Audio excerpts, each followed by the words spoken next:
आखिरी न्यूमेरिकल के बाद कुछ चर्चा जिसमें तुम लोगों का तगड़ा दिमाग लगेगा।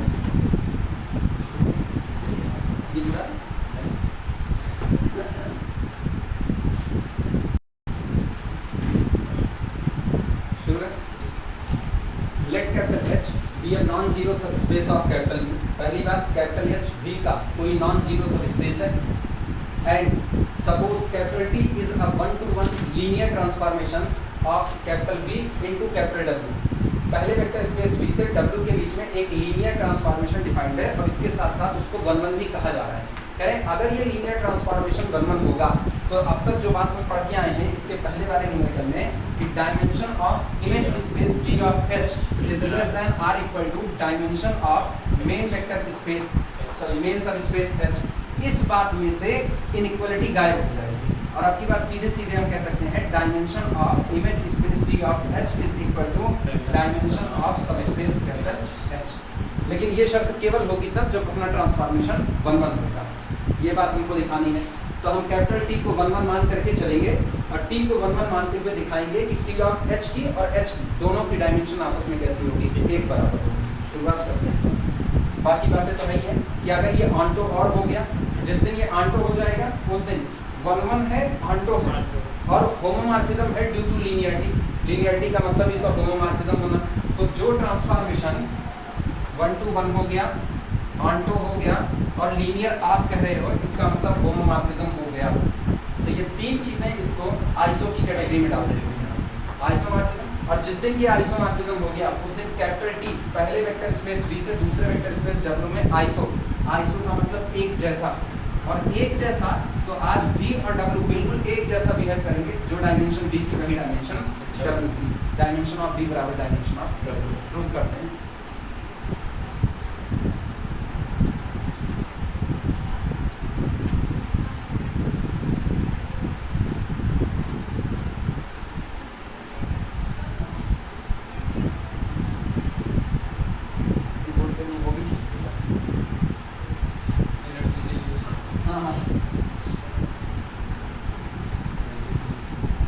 ये जब से नया नया आया ना तब से इसको भूत लगा है, तो बहुत पुराना नहीं है। इसको डेट तो शायद पढ़ी नहीं बेचारे को, भगवान जाने डेट शायद नहीं पढ़ी है। कब का है तो निकल चुकी होगी, 21 साल तो होती है वारंटी।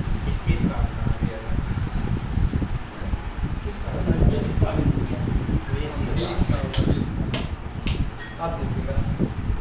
अरे सर 21 का अभी आया ही नहीं है, 20 का ही अभी है ना सर। 2001 नहीं 2000 देखिए 2000 बहुत लंबा होगा, कुछ और होगा, दिख नहीं रहा है, हो सकता है। अभी चलेगा थोड़ी देर में सही से ज़्यादा, मेरी तरह है, पहले गड़बड़ चलता है बाद में सही होता है। सोल्यूशन लिखना है।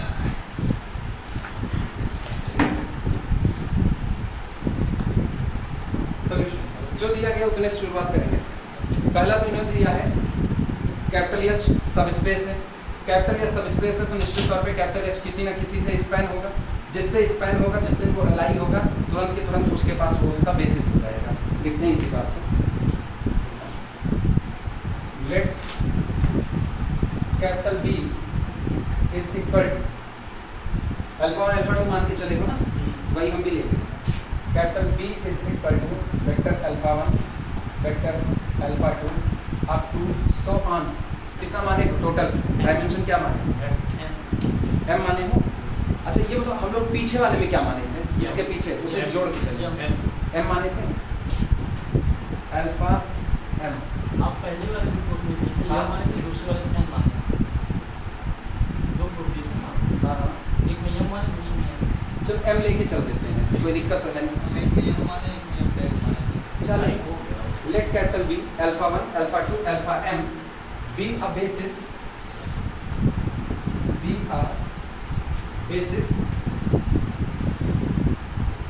Of capital H.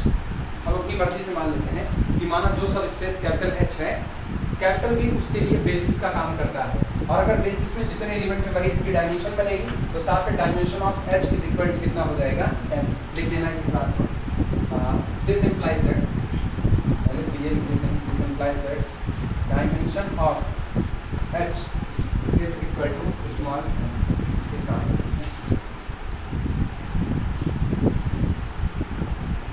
Is equal to small m। एक बात। दूसरी बात, अगर ये बेसिस है तो कैपिटल एच में मौजूद कोई भी वेक्टर इन दिए गए वेक्टर का लीनियर कॉम्बिनेशन लिखा जा सकता है। So for all vector alpha belong to the capital H, इसलिए एच में बिलोंग करने वाला कोई भी vector can be written as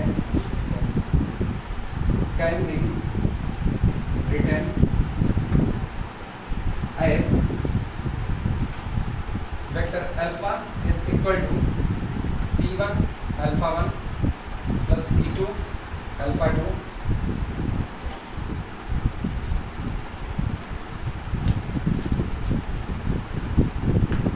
plus so on चलते हुए प्लस cm अल्फा m, ठीक, फॉर सम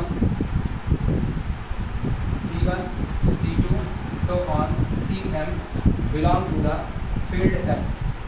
चूंकि जनरलाइजेशन कर रहे हैं, अदरवाइज डेविड सी ले के हिसाब से चले तो इसको रियल फील्ड आर रख सकते हैं, ठीक। ये इतना होगा। जो ट्रांसफॉर्मेशन कैपिटल टी दिया गया है वो लीनियर है v से लेकर के किसके बीच में, w के बीच में, तो पूरे पर ट्रांसफॉर्मेशन t को ऑपरेट कराते हैं। This implies that t image of vector alpha is equal to t image of c1 vector alpha 1 plus c2 vector alpha 2 plus up to so on plus cm vector alpha m। और due to linearity इसको लिखा जा सकता है c1 t image of alpha 1 plus c2 t image of alpha 2 plus up to so on plus cm t image of alpha m। इतनी दूर तक कोई दिक्कत नहीं। इसका मतलब ये हुआ, this implies that for all t of alpha belong to the t of h, t of alpha belong to the span of t of alpha 1, t of alpha 2 up to so on t of alpha m। सही है गलत? अब तक कोई दिक्कत? थोड़ा सा तुम्हारे से ट्रैक हटा होगा बस, अभी वही चल रहा है, लैंग्वेज बदली होगी बस स्टार्टिंग। ठीक, चूंकि टी ऑफ अल्फा जो भी होता इमेज स्पेस का होता, और अगर ये इमेज स्पेस का है तो सोचो आज की तारीख में इमेज स्पेस के लोग T of alpha 1, T of alpha 2, T of alpha m के लीनियर कॉम्बिनेशन में लिखे जा सकते हैं। और जितने पॉसिबल लीनियर कॉम्बिनेशन होते हैं T of alpha 1, T of alpha 2, T of alpha m के, वो सब के सब इस दुनिया के मेंबर होते हैं। इसका मतलब t of alpha belong to the span of this। क्या लिखें? For all t of alpha belong to t of h, t of alpha belong to the this। इसका मतलब हम लिख सकते हैं this implies that span of t of alpha 1, t of alpha 2 up to so on t of alpha m is equal to capital sorry t of h, t of h लिखा जा सकता है। बस यहीं से ट्रैक चेंज होगा, यहीं से गलती कर दी तो सीधे सीधे इसको बोल दिए कि वो उसके लिए बेसिस का काम करेगा, डायमेंशन हो गया। नहीं, अब हमारे पास अगला रास्ता है, ये स्पैन तो कर चुका, अब हम इसको दिखा दें कि ये एल है। अगर ये सेट एल और हो गया तो बेसिस बन गया, और बेसिस बन गया तो बेसिस में एलिमेंट की संख्या टोटल कितनी दिख रही है m, तो जो डायमेंशन t ऑफ h की वही डायमेंशन t ऑफ h। ठीक, now we prove that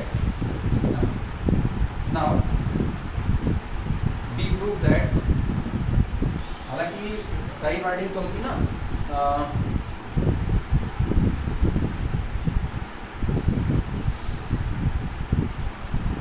if we show that this set is the basis for t of h, then dimension of t of h becomes this, वो भी होती। और चाहे हम जो काम करने चल रहे हैं वो काम सीधे सीधे लिख रहे हैं। Now we prove that t of alpha 1, t of alpha 2 up to so on t P of alpha m is Li। अब हम ये प्रूफ करने चल रहे हैं कि ये जो सेट आया, ये सेट आपका एक Li सेट होगा।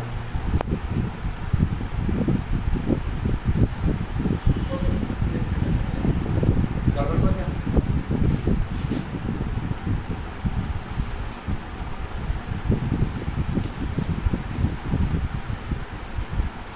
शुरू करें? सुनो, इनको Li कहना है, अपने को इनका नेचर नहीं पता कि Li होंगे कि LD होंगे। ठीक, दुनिया कह रही है Li बना दो, हम उल्टा मान के चलते हैं, इसको LD बना देते हैं। कहीं ना कहीं अगर ये LD होंगे तो हम कहीं फंसेंगे नहीं, और अगर ये LD नहीं है तो कहीं ना कहीं इतने बेतुके तरीके से फंसेंगे कि हमको वापस लौटना पड़ेगा कि मेरा ये एजम्पशंस गलत है, ये LD नहीं बल्कि कैसा होगा, Li होगा। लिखना, suppose if possible, suppose if possible,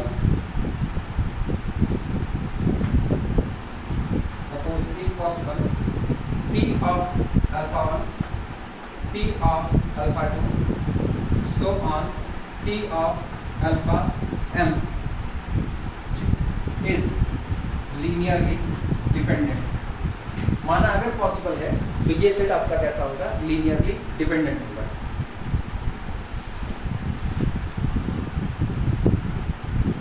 dependency याद करो, अगर कोई सेट लीनियरली डिपेंडेंट होता है तो इसका मतलब क्या होगा?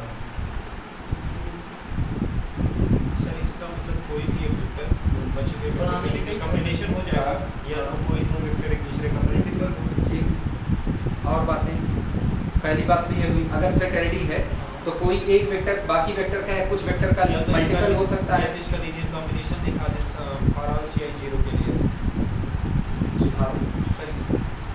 सुधारो, गड़बड़वा दीजिए, जो हमें चाहिए वहीं पहुंच चुके हो।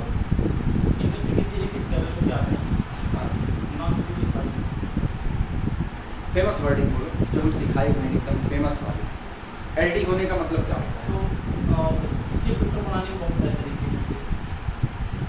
किसी एक वेक्टर को बनाने के बहुत सारे तरीके, सही है। पार्शियली मतलब पूरा पूरा सही है, लेकिन जो फेमस लाइन होती है ना, वो फेमस लाइन जो थीम है वो भूले। हम चाहते हैं उधर स्ट्राइक करो, वो एक चीज़। इसके सब एलिमेंट को लेकर एक से ज़्यादा मतलब एक से ज़्यादा तरीके से लीनियर कॉम्बिनेशन में लिख सकते हैं। फिर अटक गए। एक सेट LD है, क्या बोले थे? अगर वो सेट LD सबसे पहला याद, वो सबसे पहला जहाँ चैप्टर स्टार्ट किए थे Li LD, वहाँ पर हम पहले LD की डिफिनेशन पे ही बोलते थे। Li LD की डिफिनेशन में एक ही बात बोलते थे, हमके लिखा नहीं मिलता। किसी एक वेक्टर को जनरेट करने के दो तरीके से। ये बात तुम्हारी सही है, लेकिन डिफिनेशन में हम इस बात को नहीं बोले थे।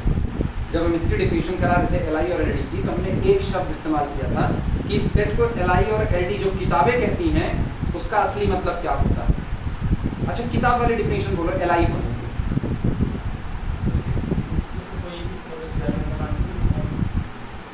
किताब की लाइन, फेमस वाली लाइन जो किताब लिखती है उसको बोलो। मतलब जो लीनियर कॉम्बिनेशन लिख रहे हैं उसमें जितने स्केलर्स यूज हो रहे हैं वो सारे के सारे 0 हो। हाँ। Li हो जाता है, सारे स्केलर 0 ना हो।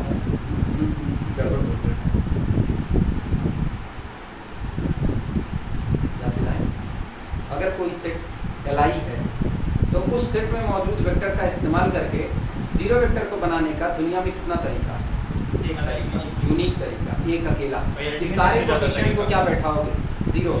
और अगर कोई सेट अपने आप को LD कह रहा है तो इसका मतलब इस सेट के वेक्टर का इस्तेमाल करके जीरो वेक्टर को बनाने का मेरे पास कितना तरीका है? Infinitely many. याद आया? यही लाइन मेन है, उसी का तो इस्तेमाल करने चल रहे हैं।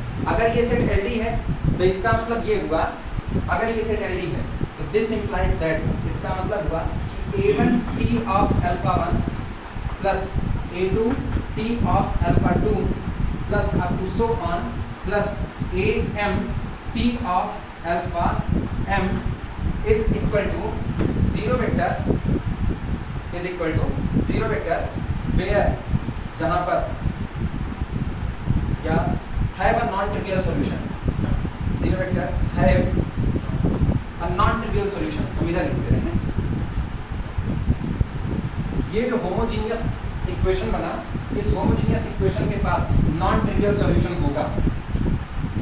This implies that a1 t of alpha 1 plus a2 t of alpha 2 plus so on a t of alpha 1 is equal to 0 vector have a non trivial solution।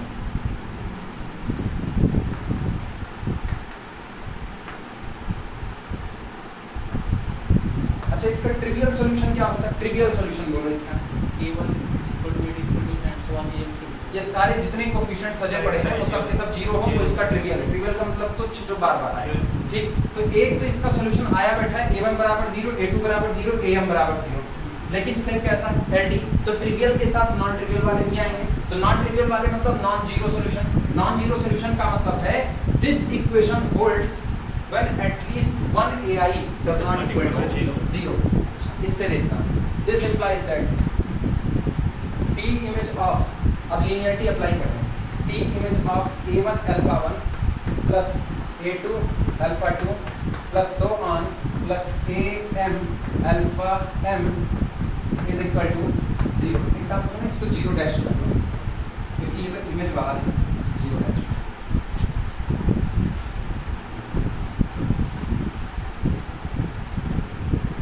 ध्यान से सुनना है। ये बताओ, t of this is equal to 0 dash आ गया है, लेकिन शुरुआत में t को क्या कहा है? वन वन कहा है। अगर t 1 1 है तो इसका मतलब क्या हुआ? but t is 1 1, but t is 1 1, so 1 1 के लिए फेमस लाइन याद करो। 1 1 कैसे निकालोगे? फेमस लाइन क्या कहते हो? वही t of x1 is equal to equal images equal give equal element. याद आया? तो इसका मतलब अगर इसको देखा जाए, ये लिखा है t of 0, तो यानी हम लिख सकते हैं but t is 1 1, so a1 alpha 1 plus a2 alpha 2 plus so on plus am alpha m is equal to 0 where at least one ai does not equal to 0। 1 1 की प्रॉपर्टी से मतलब ये हुआ कि ये बात होल्ड होती है, ये बात होल्ड होती है तब पर भी जब कम से कम एक ai does not equal to कितना हो? 0। ये बताओ, अगर एक भी ai does not equal to 0 हो गया तो इसका मतलब क्या हुआ? इसका मतलब ये हुआ कि this implies that alpha 1 alpha 2 so on alpha m is linearly dependent से, और जबकि हो नहीं सकता। क्यों नहीं हो सकता? क्योंकि इसी अल्फा 1 अल्फा 2 अल्फा m को तो हम h का बेसिस मानते। याद आया? which is a contradiction, which is a contradiction। ये एक विरोधाभास है, which is a contradiction because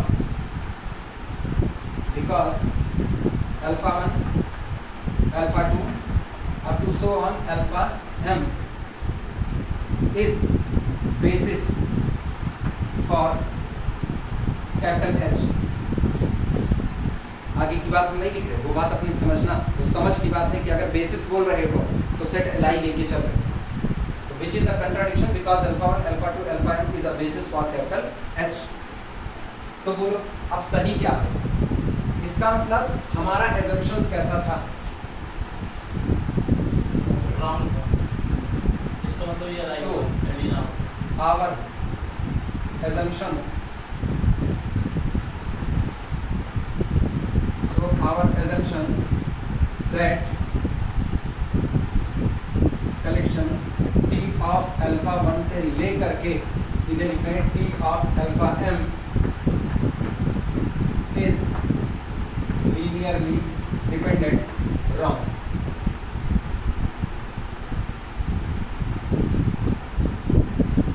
इसलिए हमारा ये assumptions कि ये दिया गया set t of alpha 1 t of alpha 1 t of alpha 2 t of alpha m एक डिपेंडेंट सेट है, ये गलत है।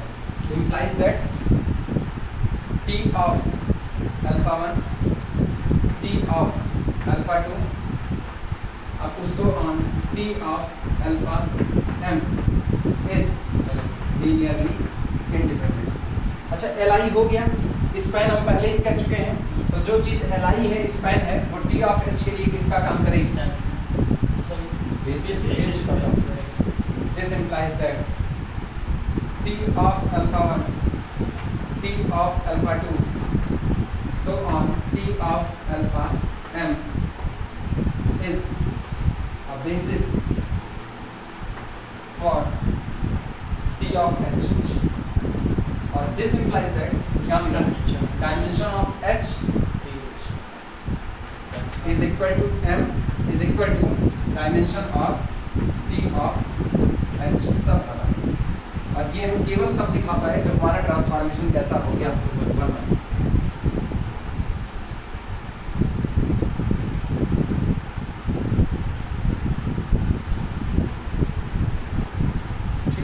अपने को यही इतने तक दिखाना था, बाकी जो बातें उन्होंने कही है ना कि ऑन्टो होगा, तो ये तो हम जान ही रहे हैं। आपने 1-1 की घोषणा कर दी कि 1-1 है, आपने उसको लीनियर बोल दिया, तो जो 1-1 है जो लीनियर है आप उसके ऊपर आंटो और चिपका रहे हो तो वो कौन बनेगा? आइसोमॉर्फिज्म। और दो वेक्टर स्पेस अगर आपस में आइसोमॉर्फिक है तो उनकी डायमेंशन भी आपस में बराबर है।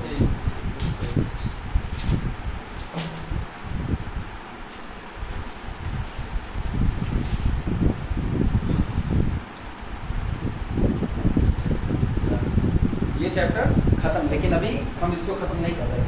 अब वो बातें ना जो निकल नहीं, ऑप्शनल नहीं, अब वो बातें जो बड़ी जरूरी है तो दिमाग में स्ट्राइक करनी चाहिए।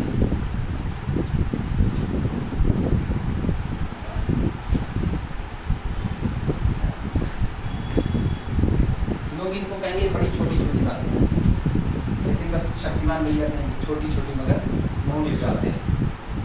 ये बताओ, जैसे हम एक ले रहे हैं 1 2 3, ये हम ही खेल रहे हैं, इसको मैं ऐसे छोड़ दे रहे हैं। मान लो capital B is basis for R4। मान लिया कि कैपिटल B R4 के लिए बेसिस का काम करता है। इसका मतलब ये हुआ, this implies that every vector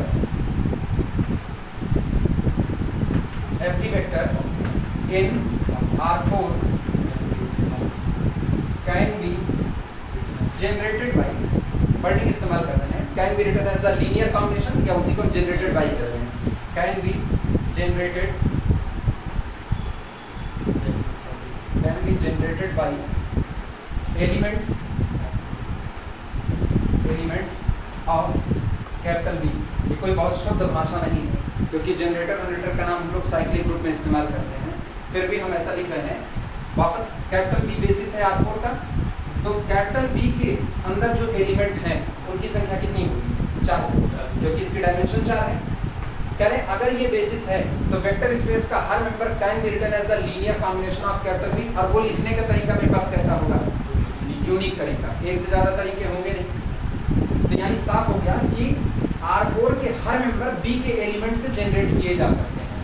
ठीक, capital H is the subset of R4। Capital S subset है R4 का। This implies that every element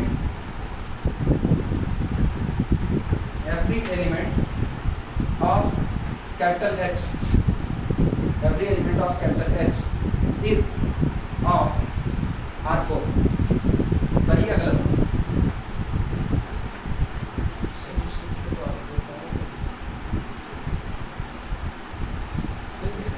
सही है। H सबसेट है R4 का, और हम इसको सबसेट में इसको सब स्पेस कहते हैं। ये सब स्पेस है, चलो यहीं पर नीचे लिखते हैं सब स्पेस। ठीक, सब स्पेस है R4 का। तो दिस इंप्लाइज दैट या सो एनी सबसेट या सम subset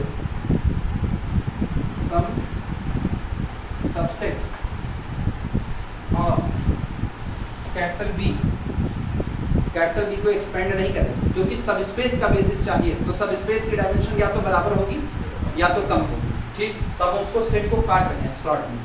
so some subset of capital B is a basis of capital H. कि इतना बड़ा स्टेटमेंट हमने लिखा, तुम बताओ क्या ये बात सही है या गलत है? मेरे दिमाग में ये चल रहा है कि R4 मेरा मेन वेक्टर स्पेस है, बात समझ लो पूरी। R4 मेरा मेन वेक्टर स्पेस है, इस वेक्टर स्पेस के लिए B को हमने बेसिस माना है। इसका मतलब B के एलिमेंट इसके हर पार्ट को जनरेट कर रहे हैं, हर पार्ट को, एक्स एक्सिस को कर रहे हैं, वाई को कर रहे हैं, XY प्लेन के मौजूद पॉइंट को कर रहे हैं, YZ प्लेन के कर रहे हैं। इसके अंदर जितना पॉइंट है वो सब का सब B से जनरेट हो जाता है। तो इसी के पॉइंट को काट करके हमने एक और सब स्पेस बना लिया, कौन सा? कैपिटल H बना लिया। तो हम कह रहे हैं जिस दिन H का बेसिस चाहिए उस दिन इसी B का कोई सबसेट निकाल लो, कोई तो सबसेट B के होगा जो H के लिए बेसिस का काम कर जाएगा। सही है गलत?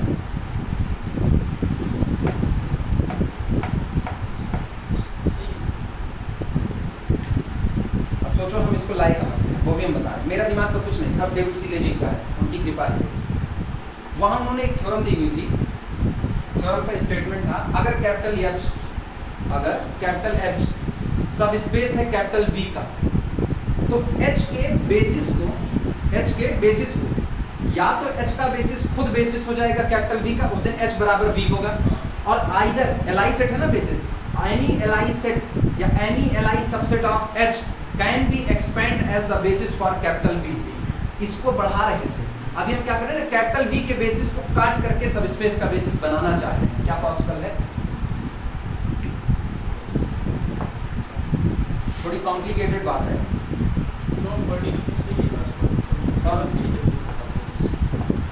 हम पूछ रहे हैं कि ये बातें सही हैं कि गलत है, और बातें ना, ये सारी बात हटा दो तो बातें सिर्फ छोटी सी, वो छोटी सी बात हम बोल रहे हैं आखिरी लाइन पे। कैपिटल H सब स्पेस है V का, कैपिटल H सब स्पेस है V का, तो थ्योरम कहती है then any Li subset of capital H either itself a basis for capital V or can be expanded as the basis of capital V। या तो वो खुद V के लिए बेसिस होगा और या तो उसमें कुछ एलिमेंट और मिला करके V का बेसिस जनरेट किया जा सकता है। ये तो मिक्सिंग हुई, हम मिला रहे हैं, इस बात का ख्याल रखते हुए कि Li बने रहो। अब की बार हम ऊपर से नीचे बहना चाह रहे हैं, तो ऊपर से नीचे बहते हुए हम कह रहे हैं कैपिटल V वेक्टर स्पेस है, उसका सब स्पेस H, तो V के बेसिस से H के एलिमेंट जनरेट किए जा सकते हैं। तो जिस दिन H का बेसिस बनाना होगा, H का बेसिस या तो B खुद H का बेसिस बन जाएगा और या तो B का कोई सबसेट H के लिए बेसिस का काम करेगा। थ्योरम नीचे से ऊपर भेज रही है, हम ऊपर से नीचे की तरफ डाउनफॉल में है।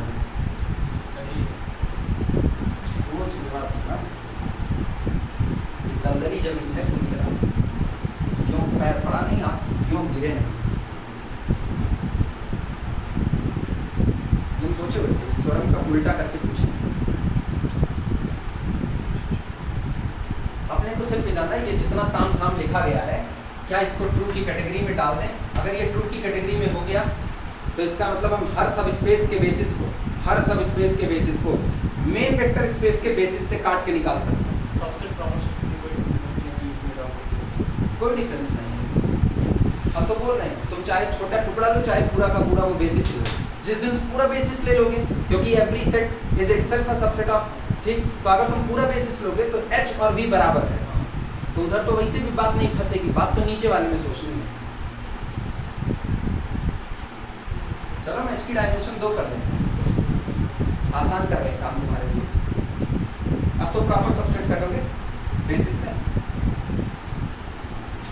ये सोचने की बात है, क्योंकि कंफ्यूजन यहाँ पर यही होती है कि आप Li को एक्सपेंड करके वेक्टर स्पेस तक पहुँच जाते हो, क्या वेक्टर स्पेस के बेसिस को स्लॉट करके सब स्पेस का बेसिस निकाला जा सकता है? हमेशा सवाल तो हमेशा के लिए है,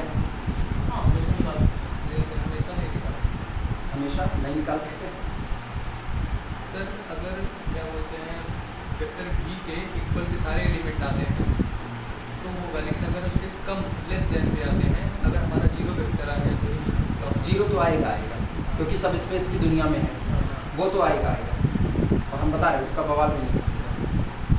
दुनिया के किसी भी वेक्टर से आप जीरो वेक्टर को जनरेट कर सकते हो, क्योंकि आप फील्ड की सहायता ले रहे हो ना, जीरो कोफिशिएंट उठा लो, zero multiplied by any non zero vector again zero vector.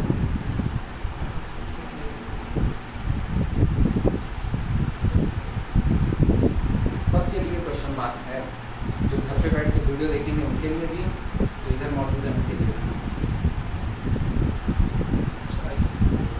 Optional में यही सजा दिया, ऑप्शन पूछा उसी ऑप्शन में एक स्टेटमेंट ये भी सजा दिया।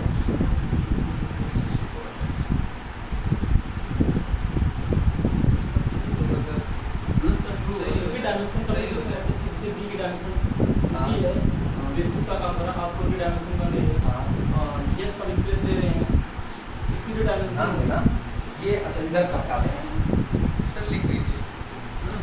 सब लिख दे रहे हैं पूरा पूरा। अब तो चाहते हैं जवाब तुम लोगों की तरफ से मिल जाए, बेहतर हो मेरे लिए। देखना हम ये कह रहे हैं B is basis for capital B, पहली बात, ठीक। H is subspace of capital B, then any Li set of capital H, either itself a basis for capital B और अथवा can be expanded। Sir H होगा कि B होगा, आप वहाँ पे B B is the basis for capital B। इतनी बात हम पहले ही अपने बैंक खाते में रखते हैं, इससे अपने को कोई मतलब नहीं।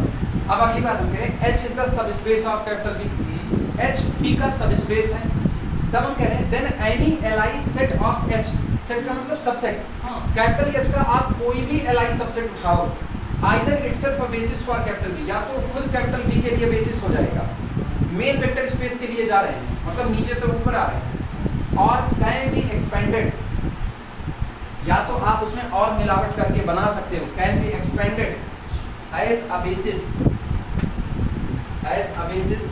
For capital B। H में से Li को निकालो, मतलब सबस्पेस की दुनिया से Li को निकालो और कुछ और वेक्टर मिला करके कैपिटल B के बेसिस को जनरेट कर सकते हो। ये स्टेटमेंट 100% सही है, क्योंकि यही अपनी थ्योरम है।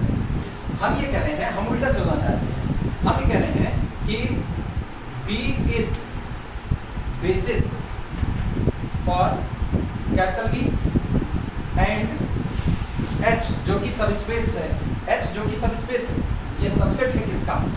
B का। सबस्पेस है तो सबसेट होगा ही होगा। देन एनी सबसेट या देन सम सबसेट कह सकते हैं, some subset of capital B becomes, बन जाता है, becomes basis for capital H। तो ऐसे केस में B का कोई सबसेट होगा जो H के लिए भी बेसिस का काम कर जाएगा।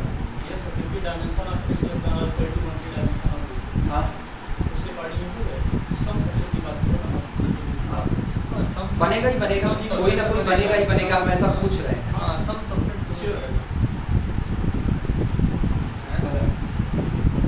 सीधा गलत। अब सुनो कैसे गलत। आप इस थ्योरम में सबस्पेस से वेक्टर स्पेस की तरफ तो आ सकते हैं, लेकिन वेक्टर स्पेस से सबस्पेस की तरफ आने का कभी जोखिम भी ना उठाना, बन भी सकता है नहीं भी बन सकता है। एग्जांपल देखना, R3 ले रहे हैं, R3 के लिए हम जान रहे हैं ये बेसिस का काम करेगा 1 2 3 4 5 6 7 8 9 रैंडमली उठा लिया, Li होगा, झमाझम Li पक्का पता है अपने को, तो इसका मतलब ये तीन वेक्टर का कलेक्शन Li है और तीनों वेक्टर लिए कहाँ से गए हैं? R3 से, तो ये R3 के लिए बेसिस है। अब हम सब स्पेस उठा रहे हैं, ध्यान देना, हम कैपिटल H सब स्पेस ले रहे हैं, H is equal to x axis, अब उठाओ इसका कोई सबसेट, इस बेसिस का कोई सबसेट उठाओ, बना पाओगे? x एक्सिस की डिमांड है कि मेरे पास जो भी आएगा x, 0, का फॉर्म होगा, और ये कहते हैं कि इनमें से एक एक टुकड़ा भी छांट करके निकालोगे ना, एक एक टुकड़ा भी, तो सोचो पहला टुकड़ा 0 वेक्टर नहीं देगा, लाइन पासिंग थ्रू ओरिजिन बना देगा। आप इससे सब स्पेस बनाने जाओ, इससे सब स्पेस बनाओगे तो line passing through the origin देगा, स्पैन ऑफ 1 2 3, यही मिला। इससे बनाओ स्पैन ऑफ 4 5 6, फिर से कोई line passing through the origin दे देगा, लेकिन क्या एक्स एक्सिस देगा? इससे बनाओगे, इसमें केवल एक बार तुमको ओरिजिन मिलेगा, उसके बाद तुमको सिंगल एक वेक्टर भी ऐसा नहीं मिलेगा, एक वेक्टर भी ऐसा नहीं मिलेगा जिसमें कोई एंट्री जीरो जा रही। मल्टीपल ही तो तैयार करोगे तो फिर कोई line passing through the origin मिलेगी, लेकिन जो तुम्हें चाहिए एच वो मिलने वाला नहीं है। इसके पास ऐसा कोई वेक्टर नहीं है जो इस सब स्पेस एच को जनरेट, इसके पास कोई नहीं है जो वाई को जनरेट करे, कोई नहीं है जो जेड को जनरेट करे। इनकार हो गया कि नहीं हो गया? याद आया?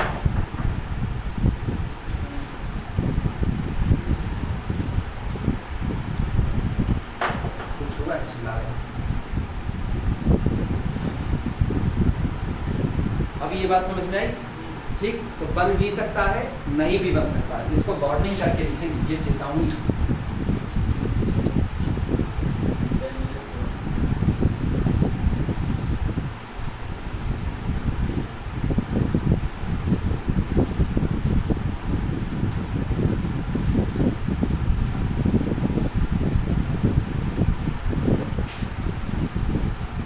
नाम बनाने में वक्त लगता है, ये थ्योरम कहती है नाम बनाने में वक्त लगता है, डुबाने में कुछ नहीं लगता है। डुबाने में बस खाली चौराहे खड़े होकर के अपने आप को चार गाली देना शुरू करो, लोग कहेंगे पगलाई का पहले शब्द यही होगा उनका। और दो चार आदमी तो जो बागवती होंगे ना, ले कंटा भूल जाएगा। ये थ्योरम कह रही है कि नाम बनाना यानी बेसिस को बनाना है बी के लिए, उसमें टाइम लगेगा, मर्जिंग करनी पड़ेगी, एक एक मिलाते जाओ। लेकिन वेक्टर स्पेस की दुनिया से सब स्पेस की दुनिया में जो आपको डाउनफॉल चाहिए वो डाउनफॉल आपको मिल भी सकता है और नहीं भी मिल सकता, दोनों बातें हैं। शुरुआत हाँ हाँ वार्निंग लिखना, खतरा खतरा।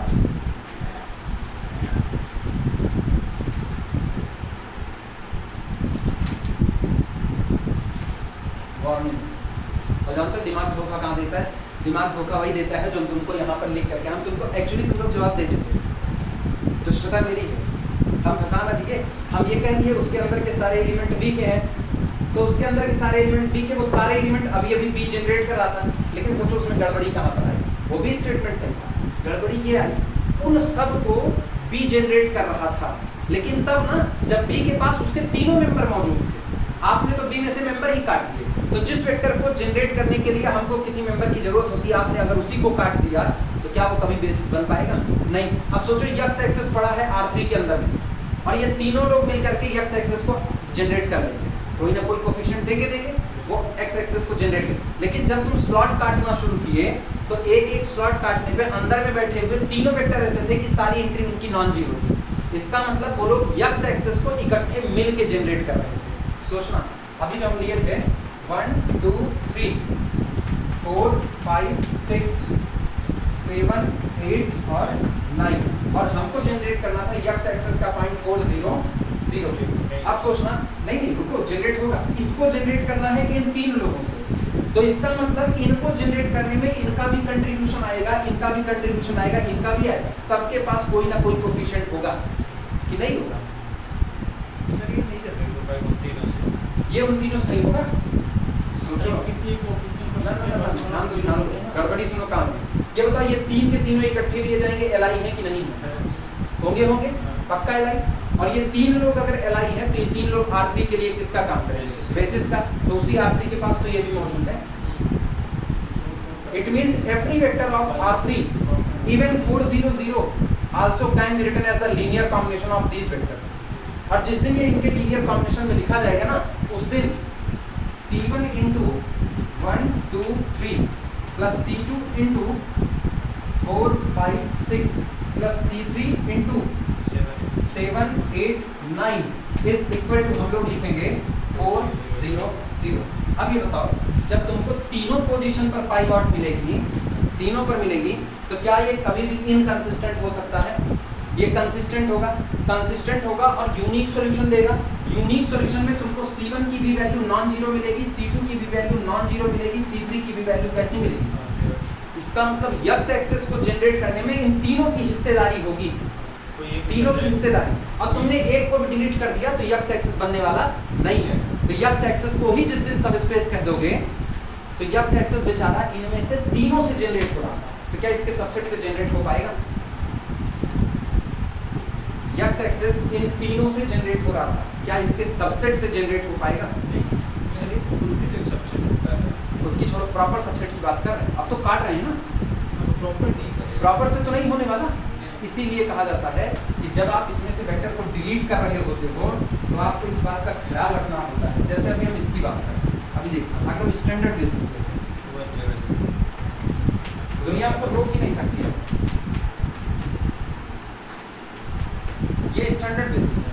तो मुझको R3 का कोई भी एक बोलो, कोई भी एक सबस्पेस, कौन सा ले? यक्स एक्सेस, चलो पहला सबस्पेस ले रहे हैं, यक्स एक्सेस वन डायमेंशनल है कि नहीं? ठीक, उस वन डायमेंशनल के लिए ये वाला इतना हिस्सा ले लेंगे बस, बेसिस बन गया कि नहीं? अभी देखना भी हो सकता है फ्लिप फंसा है ना, वाई एक्सेस। आप सोचो जब वाई एक्सेस लेंगे तो सिंगलटन सेट ये वाला ले लो, इसका बेसिस बनेगा। तो जेड एक्सेस लोगे, जेड एक्सेस ले लिया तो अब की बार इसके लिए ये वाला टुकड़ा बेसिस बन गया। अब की हम एक्स वाई प्लेन ले रहे हैं, टू डायमेंशनल है कि नहीं? और इस एक्स वाई प्लेन के लिए बेसिस तलाश करो, ये ले लो और ये ले लो, बन गया बेसिस कि नहीं? उसी की स्लॉटिंग कर रहे हैं, कुछ और नहीं। अब की बार अगर वाई जेड प्लेन के लिए आ जाओ, वाई जेड प्लेन के लिए सेकंड और थर्ड। अब एक्स जेड के लिए आए तो अभी तक कहीं फंसे नहीं। अभी तो लग रहा है ना कि जितने सब स्पेस अब R3 के हैं, अगर आप स्टैंडर्ड में से काट रहे हो तो हमेशा R3 के हर सब स्पेस के लिए बेसिस पा जाओगे। सही है गलत? फिर फंस गए।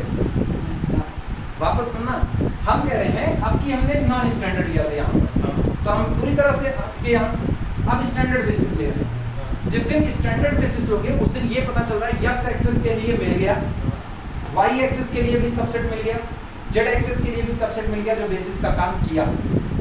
क्या अब R3 के जितने सब स्पेस होंगे सबके लिए बेसिस इनको स्लॉट करके मिल सकता है? सबके लिए बेसिस इनको स्लॉट करके चाहिए।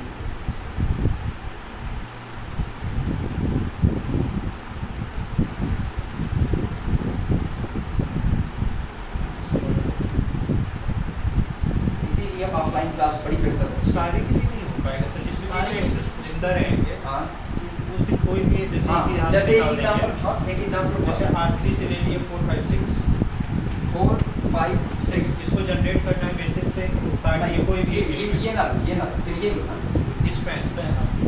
स्पैन ऑफ 4 5 6, स्पैन ऑफ 4 5 6 ये मेरा सब स्पेस है H, और किसका सब स्पेस है? R3 का सब स्पेस है। जिस दिन हमको इस सब स्पेस का बेसिस चाहिए ना, उस दिन पता है इसका बेसिस ये है 4 5 6, तीनों जिंदा है। इसका कोई भी टुकड़ा ले लो, कोई भी टुकड़ा इसका कभी भी बेसिस बनने वाला नहीं है। तो हमेशा ये बात साबित होती है कि कुछ के लिए मिल सकता है, कुछ के लिए नहीं मिल सकता है। इसलिए वार्निंग है ये कि जब भी आपको एक सबस्पेस दिया गया है, उसका बेसिस दिया गया है, तो सबस्पेस के बेसिस को एक्सपेंड करके मेन वेक्टर स्पेस का बेसिस बनाया जा सकता है। बनेगा ही बनेगा, कंफर्म नहीं बनेगा, लेकिन मेन वेक्टर स्पेस के बेसिस को स्लॉट करके सबस्पेस का बेसिस बन भी सकता है, नहीं भी बन सकता है। दोनों बातें याद रखनी चाहिए। चलो अब लिखते हैं इसको। ऑनलाइन क्लास होती ना तो हम ये सब थोड़ी ना बोल पाते, वहाँ तो बस वही है ना, रटा रटाया आया हुआ है, उतने से चल जाएगा। फिर भी लोग मरे रहते हैं, ऑनलाइन पढ़ा दीजिए सर, ऑनलाइन। अब कौन समझाएगा?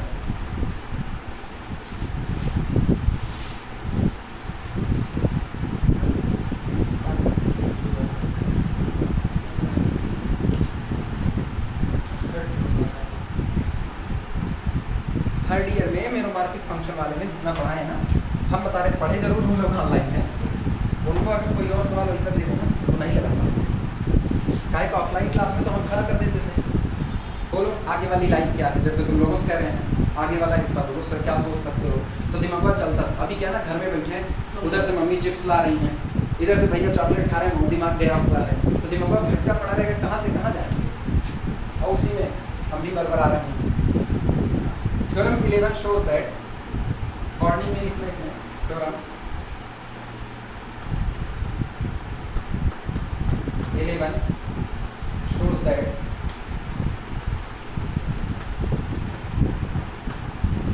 theorem नंबर 11 ये दिखाती है any basis of a subspace, any basis of a subspace. Theorem number 11 shows that any basis of a subspace capital H of a finite dimensional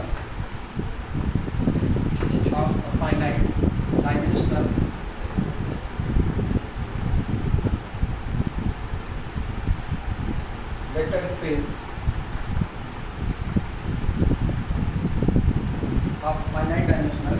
space capital V can be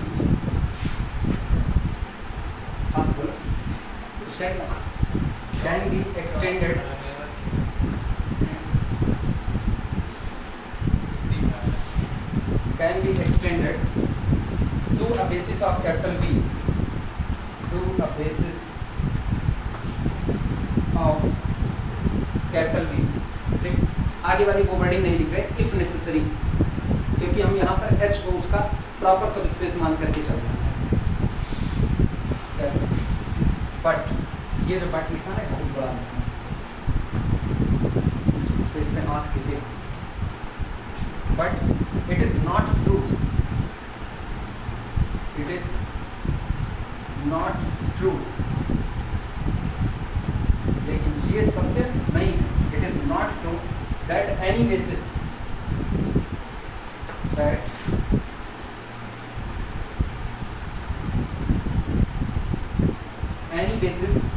of capital V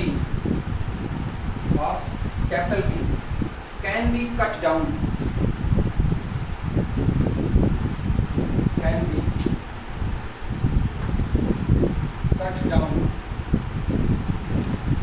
but it is not true that any basis of capital V can be cut down to a basis for capital H,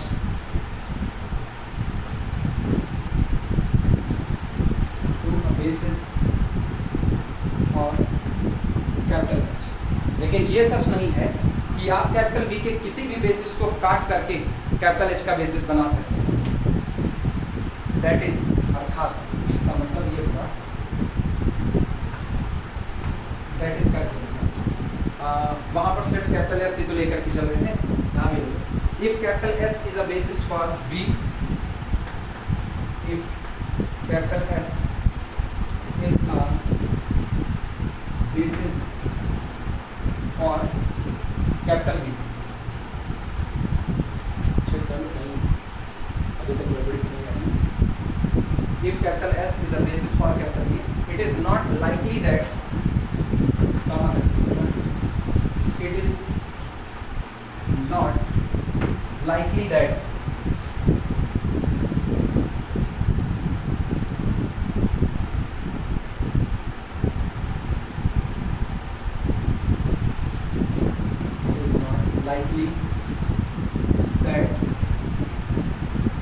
a subset of capital S,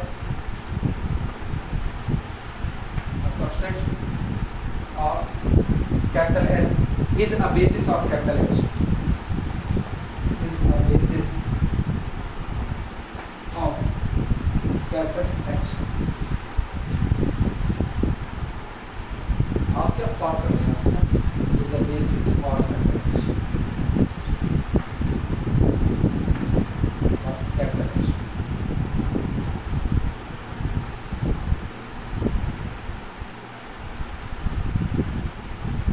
example के तौर पे क्या लिखें? X access वाली बात ही लिखते हैं, non standard basis लेकर के। स्टैंडर्ड से तो बन जाएगा X axis Y axis, standard से करोगे तो लाइन वाला सब स्पेस बनाना पड़ेगा। तो दोनों लिखो।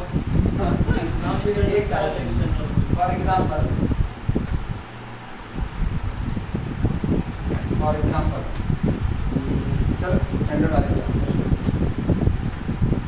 1 0 0 0 1 0।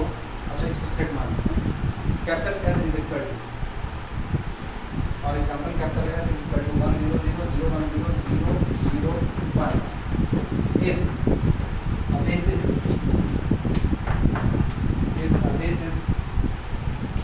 for R3, but no any subset of capital S, but no any subset of capital S, wording क्या लिखते हैं,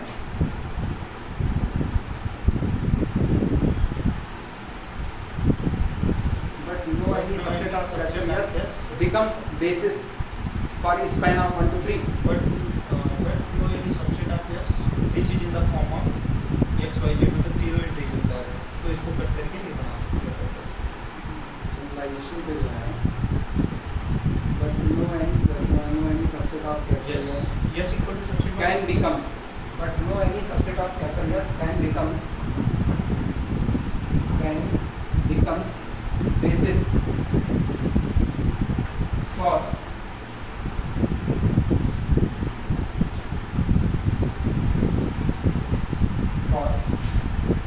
H is equal to span of 1, 2, 3. For example, capital S is equal to this is a basis for R3. ये R3 के लिए basis है, but लेकिन no any subset of capital S, लेकिन capital S का यानी इस स्टैंडर्ड बेसिस का कोई भी subset can becomes basis for capital H is equal to this. इस H के लिए कभी भी बेसिस का काम नहीं कर सकता है।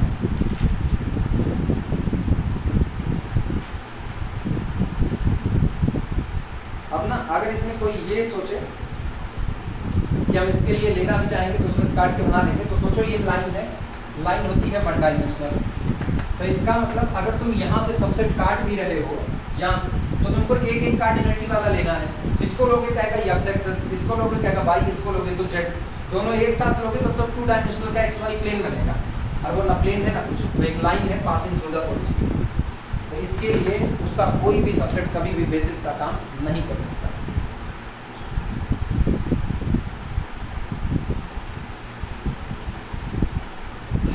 छोटे से हमेशा ठिकाने वाली बात,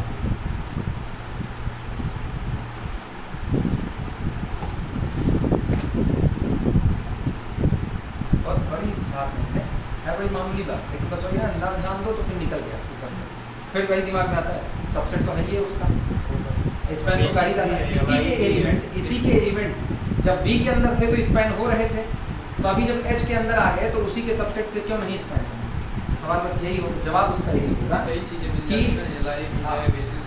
जवाब उसका यही है कि कैपिटल H के एलिमेंट जिस दिन V के अंदर में थे उस दिन तीनों की हिस्सेदारी थी उसको जनरेट करने, और अभी जब H में आए हैं तब तीनों की हिस्सेदारी चाहिए और आप एलिमेंट को काट करके निकाल दे रहे हो, तो जिसकी हिस्सेदारी मिल रही थी, सोचो एक आदमी जिसको आपको धुरी जरूरत थी, एक क्लास में मान लो फिजिक्स केमिस्ट्री मैथ तीनों चल रहा है, PCM तीनों चल रहा है, यानी जब BSc फर्स्ट ईयर का लड़का होगा, BSc फर्स्ट ईयर वाला, उसकी तो 3 डायमेंशन हो गई बेचारे की, उसको फिजिक्स भी पढ़ना है, केमिस्ट्री भी पढ़ना है, मैथ भी पढ़ना है, तुम उसको कहे चलो आज मैथ की क्लास में बैठ जाओ और मैथ की क्लास में खूब अच्छे से पढ़ाई करो ना, 200 में 200 नंबर आएगा, हो सकता है टीचर ऐसे कहें 200 में 400 ले लो, होगा नहीं, फिर तो बेचारा मैथ की क्लास में आ करके तो बैठ गया, काट के तो तुमने उसको निकाल दिया, सब स्पेस तो वैसे ही नहीं बन सकता, एक बार चलो बना भी दिया तो उसको इन दोनों की कंट्रीब्यूशन की जरूरत है पूरा BSc पास करने की, और आप इसी के टीचर उड़ा दिए तो कहाँ से पास करेगा?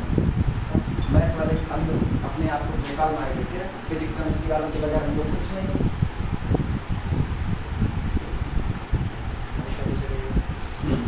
मैथ वाले गए तो फिजिक्स केमिस्ट्री वाले फिर अटक जाएंगे पूरी तरीके से।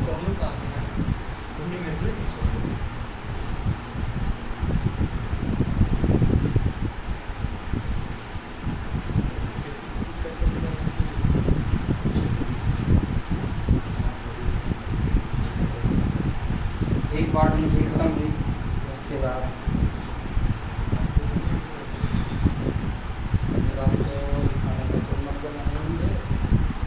अच्छा थ्योरम नंबर 12 एक बार पढ़ो तुम लोग, थ्योरम नंबर 12 है किताब में, थ्योरम नंबर 12 एक बार फिर से पढ़ो।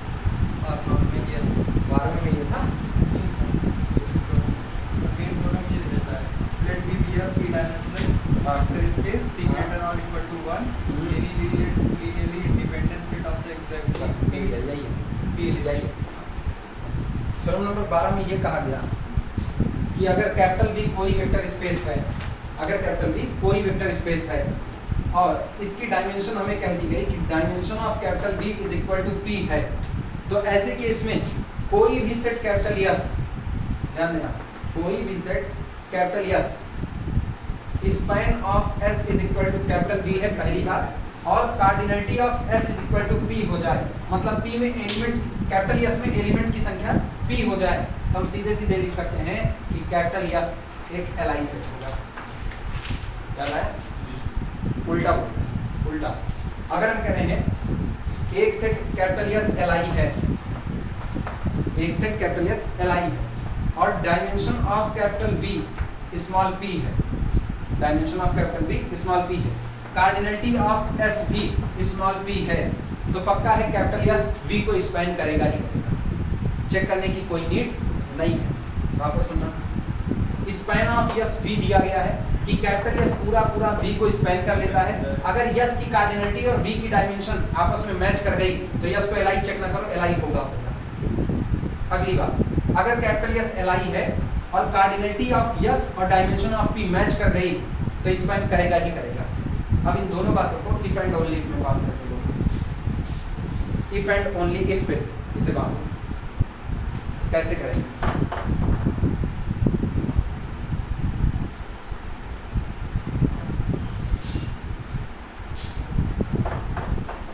बाहर नहीं आ रही, मौसम खराब, 12 हो गया पूरा। हाँ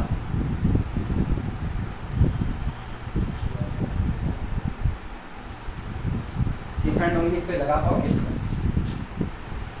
यही बातें हैं।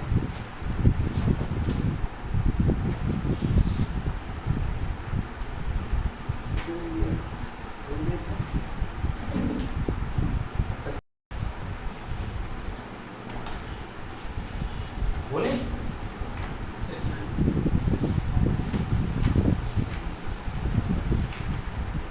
लिख देना, लैंग्वेज हम बोल दे रहे हैं, तुम लोग लिख लो।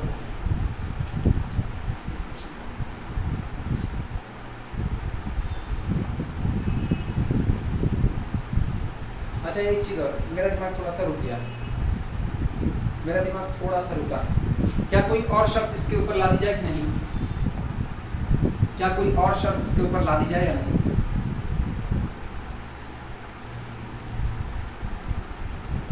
और बचा कैसे उसको तो ये इसके बारे में कुछ कहा जाए कि ना कहा जाए, कि यार जनरलाइजेशन पे सही होगा।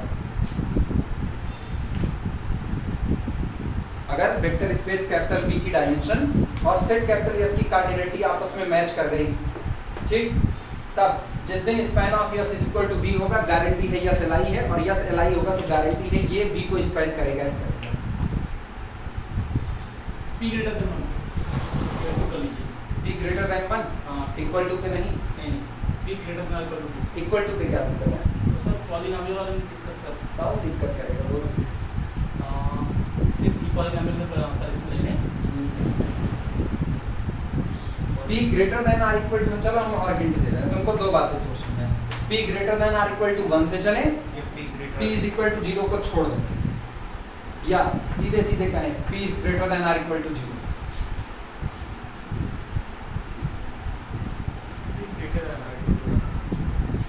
जीरो वाला करो, एक बार जीरो वाला लेके देखो, क्या ये स्टेटमेंट फेल हो जाएगा? P इज इक्वल टू 0 लेकर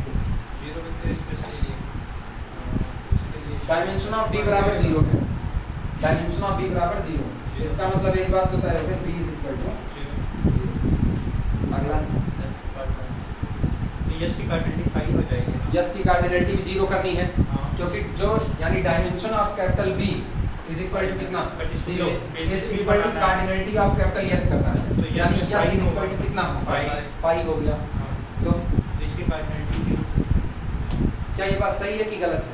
मतलब अब अगर थ्योरम से देखें तो थ्योरम से हम लिख सकते हैं span of capital S is equal to capital B if and only if, केवल और केवल तब जब कैपिटल S कैसा होगा? Li, capital S is Li।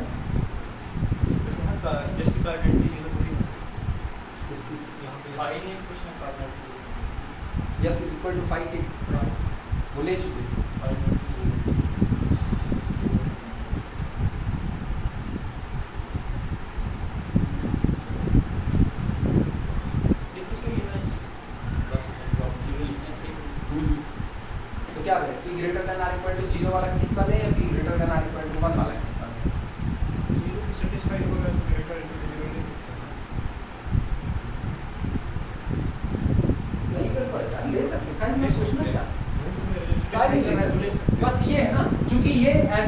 है जो हमारे दिमाग में हमेशा रहता है कि अगर कोई सब स्पेस या कोई वेक्टर स्पेस जीरो हो गया तो पक्का उसकी डायमेंशन कितनी होगी, जीरो। डायमेंशन जीरो होगी तो यस इज इक्वल टू कितना ले सकते हैं, फाई लेंगे ही लेंगे, और फाई हमेशा कैसा होता है, एल आई।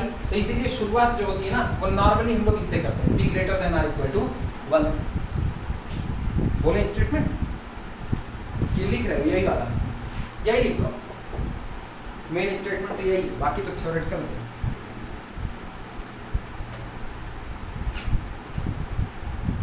जानते हो p greater than or equal to 1 का किस्सा क्यों पालेंगे, इसलिए पालेंगे जरा थ्योरम नंबर 12 पे अगर निगाह डालो तो थ्योरम नंबर 12 इसी की चर्चा किया है, और हम थ्योरम नंबर 12 को इफ एंड ओनली इफ की कंडीशन पर बांधना चाहते हैं। तो ना इसको ऐसे लिखा जाता, theorem number 12 also written as ये रहा, और यहाँ आगे एक बात लिख देना, यहीं पर ऐसे जिला की यहाँ लिख देना p greater than or equal to 1 इस शर्त के साथ। ये थ्योरम नंबर 12 को इफ एंड ओनली इफ में बांधने की छोटी सी कोशिश है बस, उसके अलावा कुछ। और इसी के साथ इस अध्याय की समाप्ति होती है। हम लोग 4.6 की तरफ अपने छोटे छोटे कदम बढ़ाते हैं।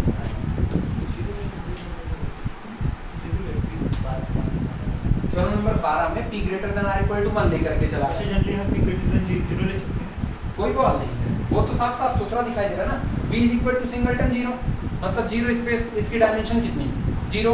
तो एक सेट उठाओ, इसी का सबसेट चाहिए, इसका सबसेट 5 होगा कि नहीं होगा, तो इसी का सबसेट 5 हो गया कैपिटल यस, उसकी भी कार्डिनलिटी 0, पक्का वो एल आई है, इसको स्पेल करेगा, इसको स्पेल कर रहा है वो एल आई होगा ही होगा, बेसिस ही तो है उसका।